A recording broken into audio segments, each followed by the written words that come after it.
Social മീഡിയയിൽ ശ്രദ്ധിക്കപ്പെടാൻ നമ്മൾ പലതരം ചലഞ്ചുകൾ കണ്ടിട്ടുണ്ട്. എന്നാൽ ചൈനയിൽ നിന്നുള്ള ഒരു കൊച്ചുബാലൻ ഏറ്റെടുത്ത ചലഞ്ച് അവനെ ശരിക്കും കുടുക്കിക്കളഞ്ഞു എന്ന് പറയേണ്ടിവരും. വീഡിയോയ്ക്ക് കിട്ടുന്ന ഓരോ ലൈക്കിനും പകരം ഒരു തവണ വീതം സ്കിപ്പിംഗ് ചെയ്യുമെന്നായിരുന്നു അവന്റെ വാഗ്ദാനം. പറഞ്ഞ വാക്ക് മാറ്റാൻ ആ കുട്ടി തയ്യാറായില്ല. അവൻ സ്കിപ്പിംഗ് തുടങ്ങി. നൂറുകളും ആയിരങ്ങളും കടന്ന് പതിനായിരങ്ങളിലേക്ക് സ്കിപ്പിംഗ് എത്തിയപ്പോൾ അവൻ ശരിക്കും തളർന്നു. ഓരോ ദിവസവും നിശ്ചിത എണ്ണം സ്കിപ്പിംഗ് ചെയ്ത് ആ 18 ലക്ഷം തികയ്ക്കാനുള്ള കഠിന ശ്രമത്തിലായി അവൻ.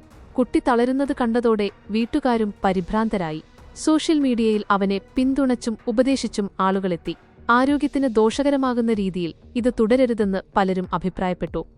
ഒടുവിൽ അധികൃതർ ഇടപെടുകയും അമിതമായ ശാരീരിക അധ്വാനം ഒഴിവാക്കാൻ നിർദ്ദേശിക്കുകയും ചെയ്തു.